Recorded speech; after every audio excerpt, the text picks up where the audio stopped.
Universal News TV, votre chaîne d'information la plus crédible. Les erreurs fatales qui ont conduit Maurice Kamto en enfer. Dans ce documentaire, Patrick Mbala fait une revue éloquente des erreurs fatales qui ont conduit Maurice Kamto vers les abîmes de l'enfer. Maurice Kamto, l'un des candidats à la dernière présidentielle, a tenté de revendiquer lundi 8 octobre la victoire face à Paul Biya, alors qu'il n'avait eu que 14,23% de suffrages exprimés. C'est le début d'un bras de fer maladroit que Maurice Kamto va engager à peine 14 heures après la fermeture des bureaux de vote. Il tentera par la suite d'organiser plusieurs insurrections populaires mais sans succès. Voilà comment Maurice Kamto va amorcer progressivement sa descente aux enfers. Revisitons maintenant avec Patrick Mbala, étape par étape, la descente aux enfers de Maurice Kamto. Écoutons. Pression. Il est au bout. C'est pour ça, moi, je dis toujours aux gens, aux partisans de Kamto, et même à Kamto, je lui disais, faut pas aller, le président de la République est en fin de carrière. Tous ces jeunes opposants aujourd'hui, il faut se projeter à l'après Paul Biya. Il faut se projeter à l'après Paul Biya. C'est pas la peine d'aller griller sa carte aujourd'hui avec des casiers judiciaires parce que vous avez voulu montrer que vous êtes musclé, vous êtes costaud, vous allez affronter qui? Mais vous allez affronter qui? Il a quand même fait 37 ans au pouvoir. Il maîtrise un certain nombre de réseaux. Faut pas rêver. Faut pas rêver. Et le président de la République, c'est qu'un homme de paix. Et il ne faut pas quand même aller le chercher. Il ne faut pas manquer, chercher à humilier l'État, comme cela se passait avec des manifestations interdites. Et nous savons que ces manifestations avaient pour but de créer une insurrection. Ils le disent depuis. Ils le disent depuis. Il ne faut pas, n'est-ce pas, chercher de midi à 14h à dire oui, ils ne vont pas faire ci, ils ne vont pas faire ça.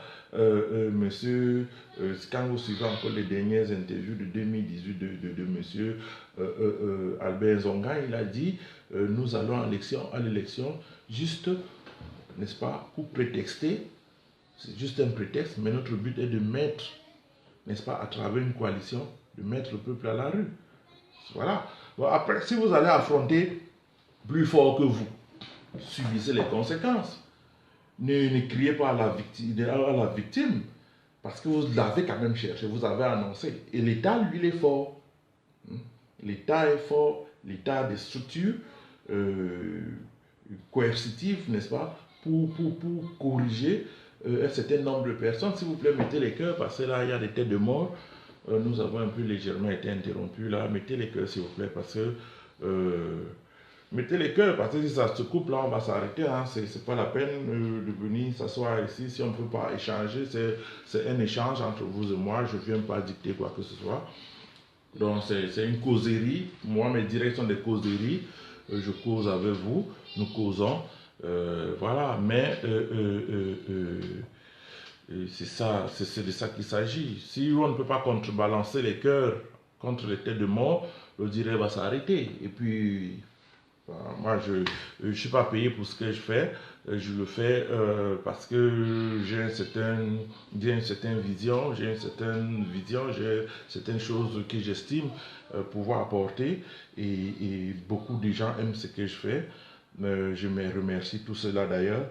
Donc, je veux continuer avec...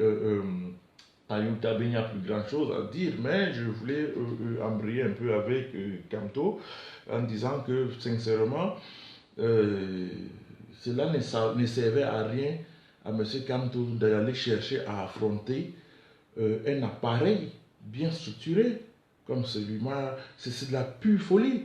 Bon, vous savez, les gens comptent sur les relations internationales, sur la communauté internationale, mais si on vous coupe le bras dans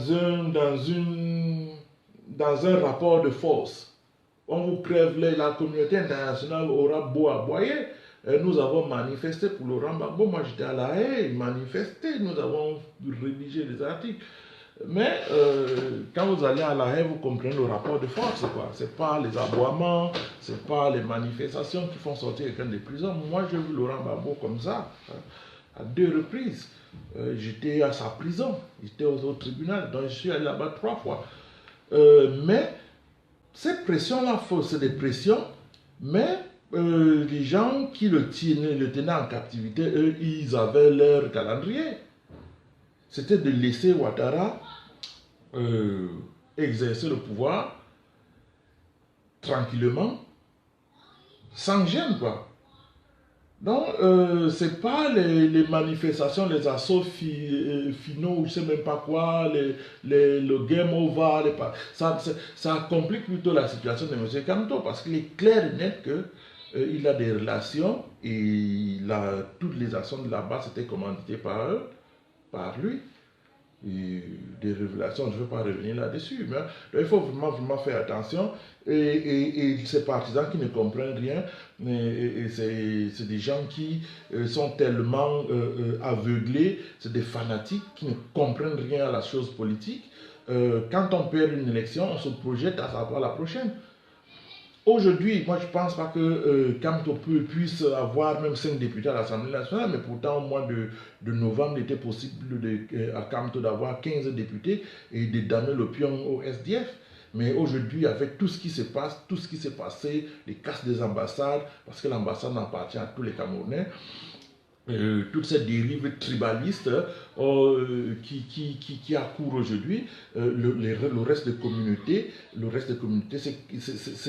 c'est cambré et se dit que bon voilà des gens qui menacent, on insulte le sultan de Bamoun et on applaudit, personne ne condamne, tout simplement parce que c'est un frère du village qui l'a dit. Mais sachez que ça a des conséquences et ça prendra du temps à s'effacer. Il faudra attendre minimum 20 ans avant que tout cela s'extompe.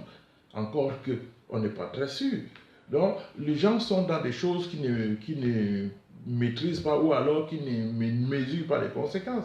Après demain, on dira que oui, mais quand tu as laissé faire cette situation-là, quand tu as laissé faire cette situation-là, et nous sommes là pour apporter une riposte à ça. Hein?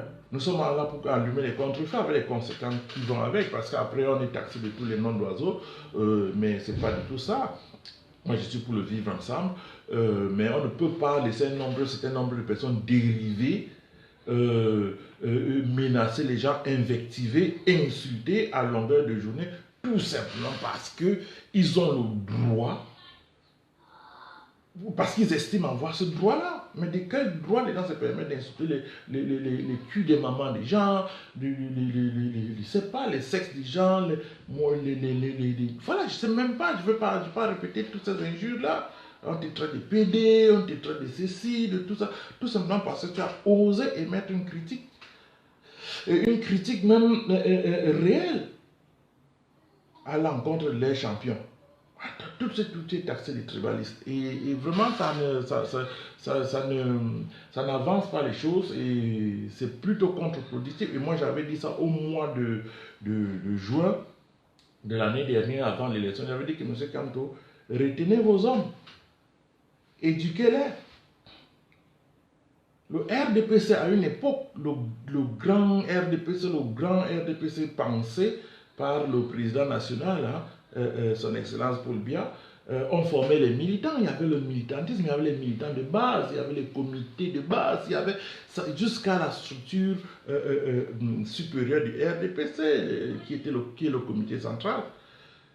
Mais aujourd'hui, on ne forme plus les militants, les gens se lèvent comme ça du grand matin dans un coin, je suis candidat assis avec un certain nombre de personnes qui pensent que c'est leur tour. L'élection, ce n'est pas une affaire de tour, c'est une affaire, si c'est une affaire de tour, alors on ne va pas à l'élection, on ne l'organise pas parce que ça coûte cher une élection, c'est toute une logistique.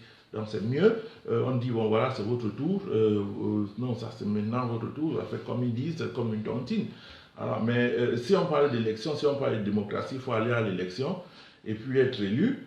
Et voilà, mais s'il faut compter que c'est le tour de tel et tout, c'est pas une affaire de tout, c'est une affaire de compétence, c'est une affaire de compétence, c'est une affaire de mobilisation. Il faut mobiliser et il faut convaincre les électeurs sur le terrain, électeur par électeur, village par village, ville par ville. Voilà. Et puis le jour de l'élection, on a le résultat. Mais moi, je ne pense pas que M. Kamto avait la structure En 2 ans, M. Kamto, je crois en 3 ans, il n'avait qu'un seul député déjà. Mais où est-ce qu'il était sa base? M. Kamto n'avait pas de base. Donc, il ne faut pas rêver. Donc, je voulais un peu... j'ai parlé aussi de...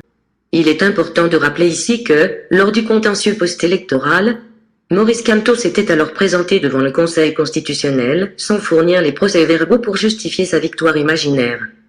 Ces procès-verbaux lui sont demandés jusqu'à ce jour mais en vain. Pour rappel aussi, Maurice Kamto est écroué à la prison centrale de Yaoundé-Kondangui depuis le 28 janvier 2019. Universal News TV. Merci de suivre Universal News TV sur YouTube, nous vous rassurons que les informations que nous diffusons au quotidien sont suffisamment crédibles. Alors, n'hésitez pas à liker la vidéo si elle vous plaît, et si vous êtes nouveau sur la chaîne. N'oubliez pas de vous abonner et d'activer la cloche de notification pour ne pas rater nos prochaines vidéos.